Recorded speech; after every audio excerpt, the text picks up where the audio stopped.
Next thing that I really wanted to address that I thought was just wild interesting is the way that we talk about quarterbacks and the way that we talk about recruiting and the way that we talk about the draft.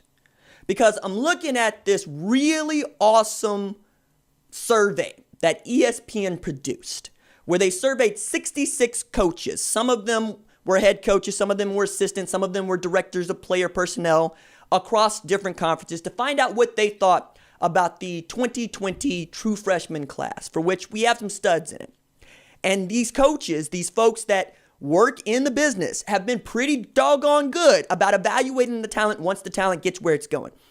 Last year, they were way ahead, saying to us that Derek Stingley Jr. was going to be a baller, that Dax Hill at Michigan was going to be a baller. They were absolutely right? Dax Hill was the defensive rookie of the year for the Michigan Wolverines, who, despite what you think in losses to, Ohio State and Penn State, also ended up in the Citrus Bowl against Alabama, and Dax Hill had 8 tackles in that game against a really good Alabama team, right? I think that he's going to be really good at the safety position for them. It's about whether or not Don Brown's going to figure it out with his 3-safety look and what that defense is going to look like. Derek Stingley is going to be the man in the secondary for LSU.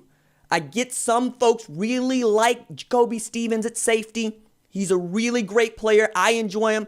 He was great coming downhill. He was great as an edge guy in a 9 technique on third down situations, but they're turning to a 4-3 scheme with Bo Pelini at defensive coordinator. They're going to change up what you do in the middle. They're going to change up what you do on the back end at the safety positions, but they're not going to change up corner. And Derek Stingley Jr. is going to be the guy over there, if for no other reason than Christian Fulton's going to the NFL. You have to have him step up, but they could be matched with another great 2020 prospect, Elias Ricks. Think about having Elias Ricks and or Derek Stingley on either side. I get some folks think he's going to play some safety, and he could. That's on the table. He's all of 6'3", 200 pounds. Elias is smooth. He's silky. He's been committed to LSU since December 25th, 2019. He's all in on the Bayou Bengals. I think they're going to be super talented, but what you know is what you know. They lost a lot defensively and offensively.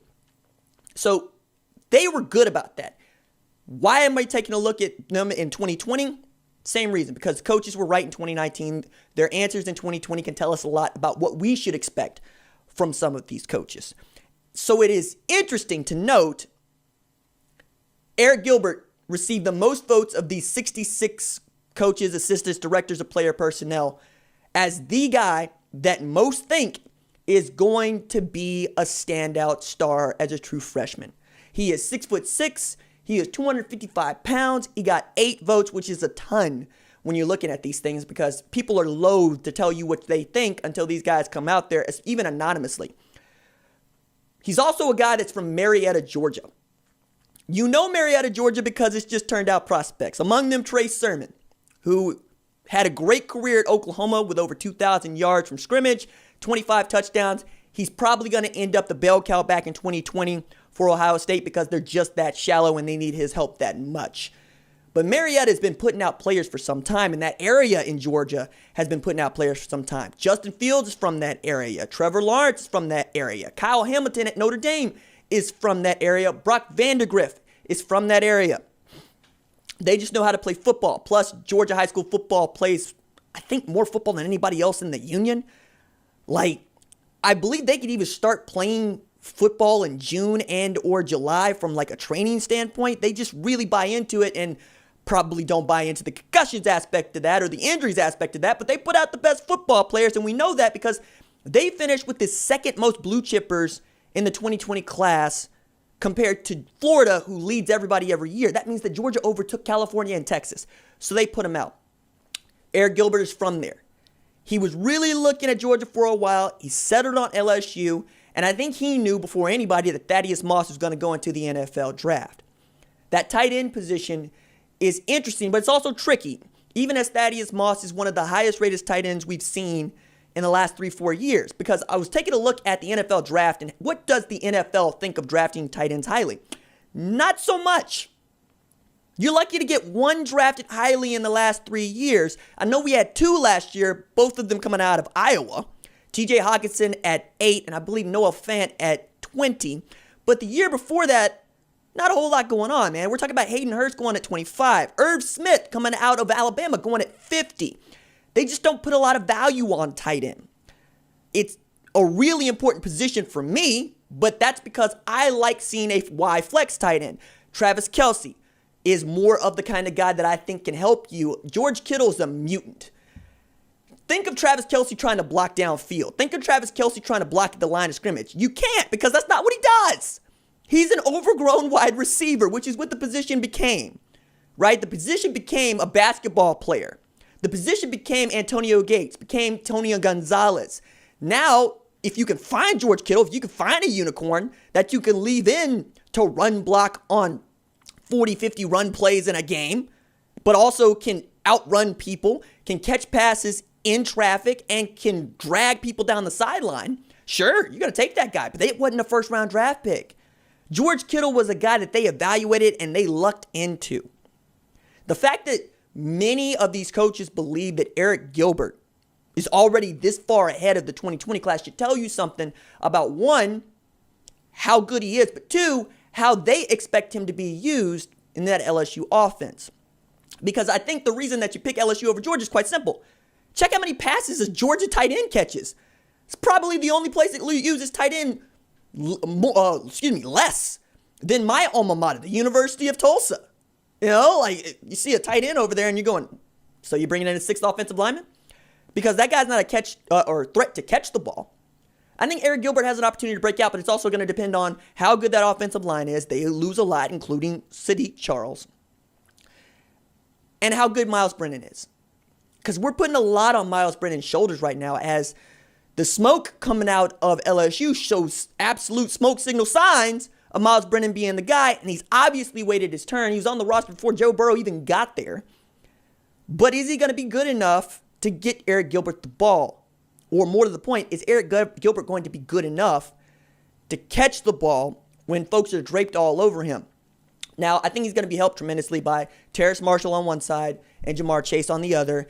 And even using a guy like Clyde Edwards-Helaire, who's an absolute team guy and was outstanding as both a rusher and passer out of the backfield, you're going to need some help from Chris Curry. You're going to need some help from John Emery. You're going to need some help from Ty Davis-Price. I think he's going to be as good as Jamar Chase or Terrace Marshall is, which is really going to tell you a lot about how Arik Gilbert gets used. But the idea that he is rated more highly than Bryce Young among these coaches, right?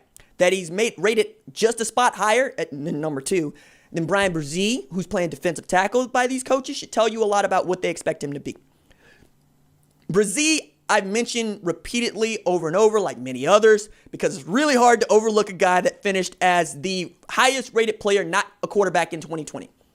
Finished number 3 in the top 247, which prides itself on not just assigning rankings to players and not just assigning stars to players, but trying to project where they'll get drafted in the NFL in 3 years' time. That is the purpose of the ranking system. The purpose is to say, what does the NFL value? Because that's the goal for many college football players, is to get to the NFL. Okay, do they value wide receivers more than quarterbacks? Absolutely not. They value quarterbacks above all else, which is why you would see people say Julian Fleming is probably the best athlete in the 2020 class, but he's not the best player. He doesn't have the most positional value. You're not going to draft a wide receiver number 1 overall because that's a dependent position. You need a quarterback to get the ball to him. And you could have mediocre play at quarterback, sure, but you'd rather have superior play at quarterback. You can win a Super Bowl with Trent Dilfer. You can make the Super Bowl with Jimmy Garoppolo. But you need Aaron Rodgers to win it, right? You need Tom Brady to win it. Trent Dilfer had an outstanding defense to play with. And you need defense to get the Super Bowl. That's not to say or to downplay defense. It is to say, if you're down 4 with 37 seconds to go, you don't want to put the ball in Jimmy Garoppolo's hands, okay? That's why you put more of a value on quarterbacks, and that's why we see them drafted higher and chances taken more on drafting them. Nobody in their right minds would have told you that Dwayne Haskins or Daniel Jones are first-round draft picks based on how they played in college, except perhaps Ohio State fans and Duke fans who love their guys, and I get that. I love my guys as well. But the players that we all wanted to see taken, we put a lot more value on because they're better players. Josh Allen last year, the end, not quarterback, was a better player than Daniel Jones, but the Giants could get both, so they did. So knowing that Brian Brzee is ranked ahead of Bryce Young tells you a lot about what they expect him to do at Clemson, which put an outstanding group of players into the NFL at defensive line even a year ago. Christian Williams, Austin Bryant, Dexter Lawrence. We can keep going here. Brian Brzee is going into that mold of player. They lose Isaiah Simmons. They're going to find a place for him to be. He showed up as an early enrollee. He got to participate in team functions, and I believe even got a snap in the national championship game. Same thing with DJ Uiagalelei, right? DJ Uiagalelei showed up and was Joe Burrow for Clemson on the scout team. Didn't help a whole lot because they got 42 dropped on them, but the point is the same, right? That's a dude that's rated higher as an impact player than the two quarterbacks that were rated number 1 and number 2. So when you look at the rankings, don't be an idiot. Don't be that guy saying the coaches believe that Arik Gilbert and Brian Brzee is better. Yeah, that's cool. But you can't compare them to the rankings because the rankings are trying to put an emphasis on who's going to get drafted at that position, not who's going to turn out to necessarily be the best player, though they are good predictors of success.